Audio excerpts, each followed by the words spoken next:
Jack Thorne was a man who believed that the only things worth having were the things you bled for.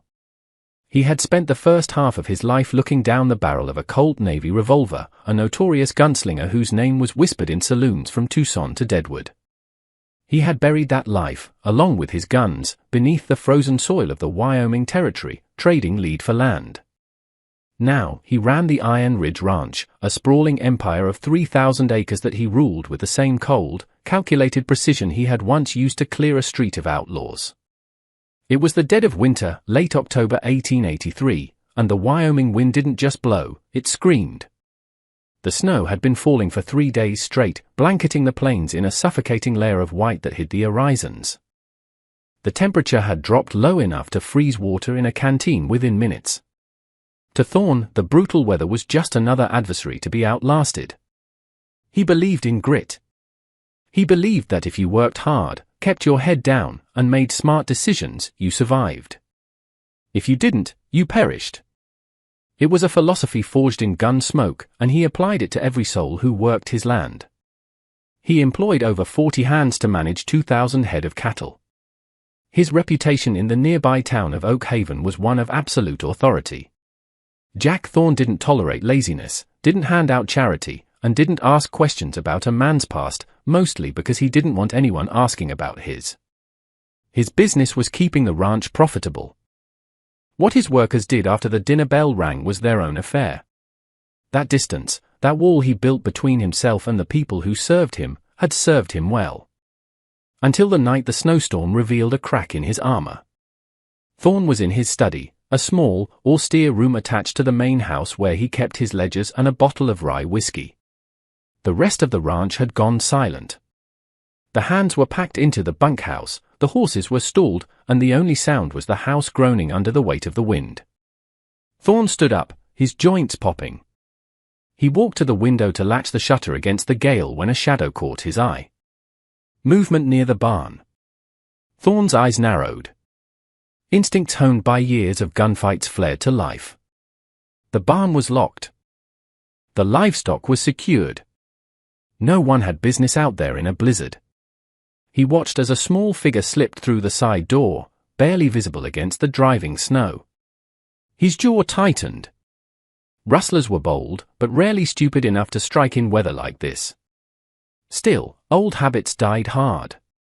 Thorne grabbed his heavy sheepskin coat and the gun belt he hadn't worn in years, buckling it around his waist with muscle memory that felt dangerously familiar. He stepped out into the biting cold, the wind instantly stinging his face. His boots crunched heavily on the frozen ground as he moved with the silent, predatory grace of a man who used to hunt men for a living. He kept his hand near the revolver, approaching the barn from the blind side. He wasn't moving like a rancher, he was moving like a killer. He eased the barn door open, just a crack, prepared to draw. But the sight that greeted him froze his hand in place. It wasn't a thief. It was My Lin, his cook. My Lin had been with the Iron Ridge for 6 months. She was a ghost of a woman, quiet, efficient, head always bowed. She cooked meals that were far better than the slop most ranches served, kept the kitchen spotless, and never spoke unless spoken to. Thorne paid her well, better than most in the territory paid Chinese immigrants, and he assumed she went home to a room in town every night. She was kneeling in the corner of the barn, in a horse stall that had been hastily cleared of manure but still smelled of damp hay and animals. The only light came from a sputtering lantern. And she wasn't alone. Huddled next to her, buried under a pile of scratchy horse blankets and straw, were 2 children. Twins, a boy and a girl, no older than 6. They had the same dark hair and almond eyes as their mother, their small faces pinched with a cold that went bone deep. The boy was shivering violently, clutching a piece of wood carved to look like a dog. The girl was staring at the lantern flame as if willing it to be warmer. Thorne watched, unseen in the shadows, as My Lin reached into her apron pocket. She pulled out 2 cold biscuits, leftovers from the dinner she had served the ranch hands hours ago. She broke them carefully, handing the larger pieces to the children. "Eat," she whispered, her voice trembling not from cold, but from fear. "Slowly. Make it fill you." Thorne felt a strange sensation in his chest, a tightness he usually associated with a bad hand at poker or a bullet grazing his ribs. She wasn't stealing silver or tools. She was stealing warmth. She was surviving, displaying the very grit he claimed to worship, yet she was doing it in the dirt of his own barn while he sat by a fire 50 yards away. He watched as she tucked the blankets tighter around the children. The little girl, Leanne, whispered something Thorn couldn't catch. Mylin shook her head, forcing a smile that didn't reach her eyes, and kissed the girl's forehead. The boy, Jun, curled into his mother's side. Mylin didn't lie down. She sat with her back against the rough wood of the stall, keeping watch, her eyes heavy with an exhaustion that looked fatal. Thorn stepped back, letting the door close silently. He stood in the snow, the wind howling around him, but he didn't feel the cold anymore. He felt a burning shame. He had prided himself on knowing everything that happened on his land. He could spot a limping calf from a mile away. He could tell when a fence post was rotting. But he hadn't seen this. He returned to the main house, but he didn't sleep. He sat in his leather chair, staring at the unlit fireplace. He realized he knew nothing about Mylin. He knew her name, he knew she could cook, and he knew she was Chinese. In the West, that last fact usually meant she was invisible to men like him. He had treated her like a piece of machinery, essential, but interchangeable. By the time the grey light of dawn began to bleed through the storm clouds, Thorn had a plan. He wasn't a man who operated on pity, he operated on facts. He needed to understand how a woman on his payroll ended up destitute. The ranch came alive with the sunrise. Thorn watched from the kitchen window. Mylin was already at the stove, frying bacon and brewing coffee.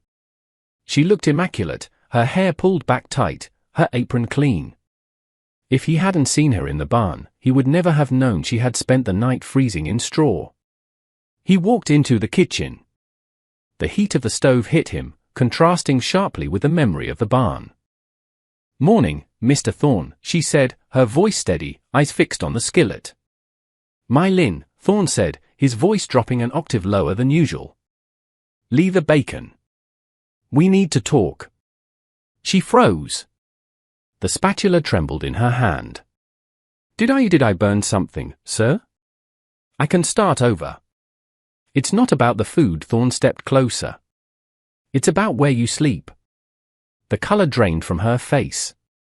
She turned slowly, her eyes wide with terror.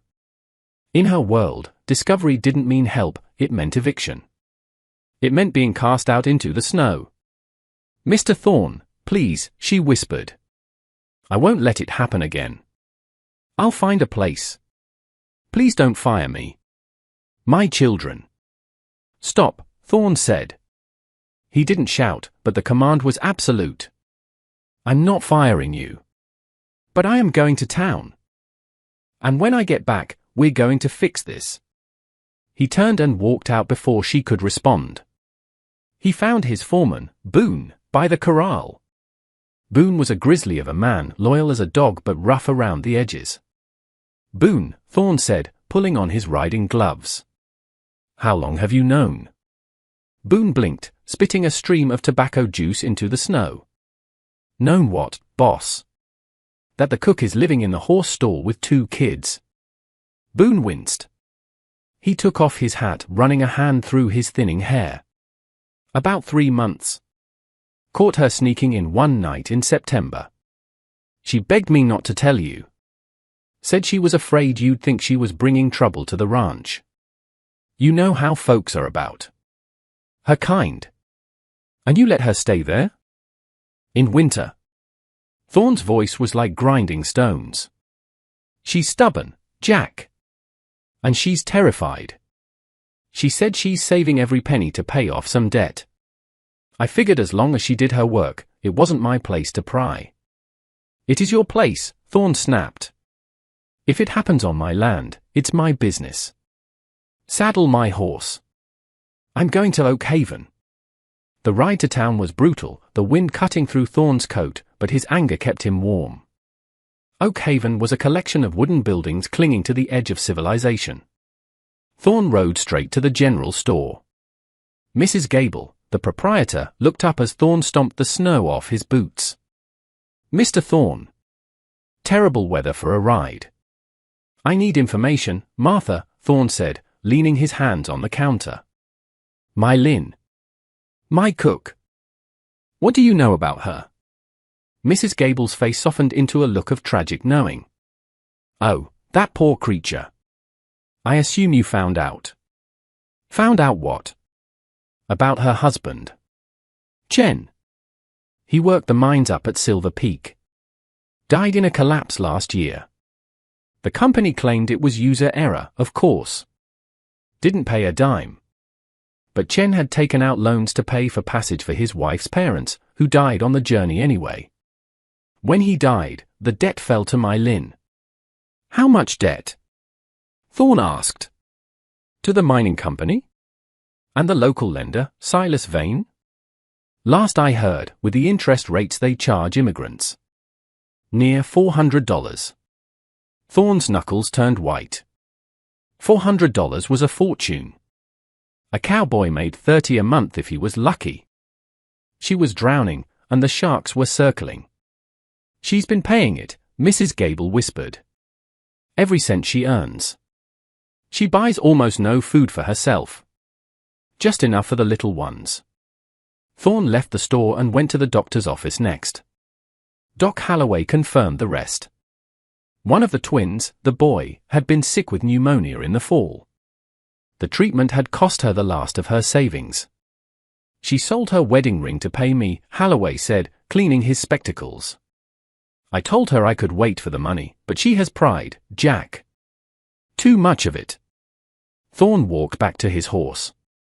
He looked at the town, the bank, the saloon, the respectable facades hiding a rot of exploitation. He had spent his life thinking the world was divided into the strong and the weak. He realized now that for people like my Lynn, the game was rigged. It didn't matter how hard she worked, the house always won. Unless someone burned the house down. Or bought it. Thorne rode back to the ranch with a dark determination. When he arrived, the sun was setting, casting long, purple shadows across the snow. He didn't go to his office. He went straight to the barn. My Lynn was there, frantically trying to pack her meager belongings into a burlap sack. The twins were sitting on the straw, looking confused and frightened. When Thorne threw the door open, My Lynn flinched as if he'd struck her. "Leave the bag," Thorne said. "We are going, Mr. Thorne," she stammered, tears freezing on her cheeks. "We will find a place. We won't bother you." "I said leave it." Thorne walked over, looming over her. She cowered, shielding her children. Thorne knelt down, bringing his face level with hers. For the first time, she saw that his eyes weren't angry. They were tired. "You aren't going anywhere," Thorne said quietly. "Not out there. You'll freeze before you hit the main road. But pack only what you need for tonight. You're sleeping in the main house. The guest room is made up. It has a fireplace. It has beds." My Lynn stared at him, her mouth opening and closing. "Mr. Thorne. I cannot. I am the cook. It is not right. People will talk." "Let them talk," Thorne growled. "If anyone has a problem with it, they can take it up with me. And from what I recall, nobody in this territory is stupid enough to do that." He looked at the boy, Jun, who was still clutching the wooden dog. Thorne reached out, and the boy flinched. Thorne paused, then gently tapped the wooden toy. "Good carving. Did you make that?" The boy nodded slowly. "You got steady hands," Thorne said. He stood up. "Move. Now. Before the temperature drops again." He ushered them across the yard, shielding them from the wind with his own body. He brought them into the main house, a place no worker had ever been invited to stay. He showed them to the guest room, lit the fire himself, and watched as the warmth began to return to their faces. "Tomorrow," Thorne said, standing in the doorway, "we change the arrangement. No more barn. No more debt." My Lynn looked at him, clutching her daughter's hand. Why? She asked. Why do this? Thorn adjusted his gun belt. Because I thought I was running a ranch. Turns out I was running a plantation. And I don't like being wrong. The next morning, the Iron Ridge Ranch underwent a seismic shift. Thorn didn't just move My Lin, he went to war with his own books. He called Boone into his office at dawn. I want a full audit, Thorn said, pouring coffee. I want to know who owes money, who's sick, and who's got family trouble. I want to know why my hands are broke. Jack, you're opening a can of worms, Boone warned. You start digging into these men's lives, you're gonna find a lot of misery. Good. Find it. Then bring it to me. 3 days later, Thorn called a meeting. But this wasn't a meeting with his hands, it was a meeting with the investors who held stakes in the cattle drive. The primary stakeholder was Thaddeus Crow, a man with soft hands and a hard heart, who lived in the city and only came to the ranch to complain about margins. They sat in the dining room. Crow, a portly man in a velvet suit, looked annoyed. Thorn, why did you drag us out here in a blizzard? This could have waited until spring. No, it couldn't, Thorn said. He stood at the head of the table. I'm making changes to the payroll. Effective immediately, all wages are increased by 15%. And I'm establishing a relief fund for injuries and family emergencies. Crow laughed. It was a wet, dismissive sound. You've lost your mind. We're running a business, not a charity. You pay these men what the market dictates. If they can't live on it, they should work harder. I have a woman working for me, Thorn said, his voice dropping to that dangerous whisper. She works 16 hours a day. She doesn't drink, doesn't gamble. And she was living in horse shit because the market decided her life is worth less than a shovel. That ends today. My Lin? Crow scoffed. The Chinese woman? Thorn, be reasonable. They're used to those conditions. It's how they live. You can't bankrupt us to save a stray. Thorn didn't shout. He didn't slam the table. He simply unbuckled the leather strap on his holster. The sound was small, but in the silence of the room, it sounded like a cannon shot. Crow, Thorn said, you seem to forget how I got the money to buy this land. Crow stopped laughing. He swallowed hard, his eyes flicking to the revolver on Thorn's hip. Now, Jack, there's no need for theatrics. I'm buying you out, Thorn said. I'm buying your share, and I'm paying you exactly what you put in 5 years ago. No interest. No profit. You can't do that. We have a contract. I'm altering the deal, Thorn said. You take the check, and you get off my land. Or we can settle this the way we used to settle disputes before contracts were invented. Crow looked at Thorn's eyes. He saw the gunslinger there, the man who had walked through hell and come out carrying the devil's own luck. Crow signed the papers. He left within the hour. The following morning, the snow had stopped. The sky was a piercing, brilliant blue. Thorn stood on the porch of the main house. He had ordered every hand on the ranch to assemble. 40 men stood in the snow, breath steaming, confused and wary. My Lin stood by the kitchen door, Jun and Lian peeking out from behind her apron. They looked clean, warm, and for the first time, hopeful. Listen up. Thorn's voice carried across the yard. I've been running this place on a simple rule, you reap what you sow, hard work gets you paid. Slacking gets you fired. The men nodded. That was the law of the West. I was wrong, Thorn said. The silence was absolute. Jack Thorn never admitted he was wrong. Hard work doesn't mean a damn thing if the ground you're planting in is poisoned, Thorn continued. I found out this week that some of you are choosing between medicine and food. I found out that the people making this ranch run are sleeping in the cold while I sit by a fire. He pointed to the small, unused cottage near the east pasture, the foreman's old house before Boone moved into the bunkhouse to be closer to the men. My Lin, Thorn said. She stepped forward, trembling slightly. That cottage is yours. Rent-free. For as long as you work here. And your debt to the mining company? It's paid. I went to the bank this morning. You start fresh today. Mai Lin covered her mouth with her hands, sobbing openly. The twins hugged her legs. Thorn turned back to the men. As for the rest of you, wages are up 15%. If you've got debts that are choking you, come see me.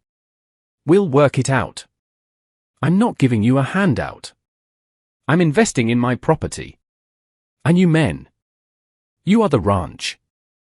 Without you, this is just dirt and snow. The men stood stunned. Then, a slow cheer began to rise. It wasn't raucous, it was a deep, guttural sound of relief and respect. Thorn held up a hand. Get to work. As the men dispersed, moving with a new energy, a lighter step, Thorn watched them go. He felt a tug on his coat. He looked down.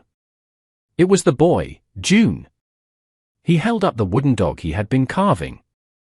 For you, the boy whispered. To guard the house. Thorn, the man who had shot 6 men in a standoff in Abilene, the man who was known as the Ghost of the Plains, felt his throat tighten. He took the small wooden carving. It was rough, splintery, and imperfect. Thank you, son, Thorn said. I'll keep it on my desk. He looked at Mai Lin, who was wiping her eyes, a smile breaking through the tears. Thorn tipped his hat to her. Breakfast better be good today, Mai Lin. You got a house to keep warm. Yes, Mr. Thorn, she beamed. Best breakfast you ever had. Thorn turned and walked back into his house. He placed the wooden dog on his ledger right next to his bottle of whiskey. He looked out the window at the snow-covered plains. The winter was still brutal, the work was still hard, and the world was still a dangerous place. But as he watched smoke rise from the chimney of the little cottage where a family was finally safe, Jack Thorn realized that for the first time in his life, he wasn't just surviving. He was living. And he had finally earned it.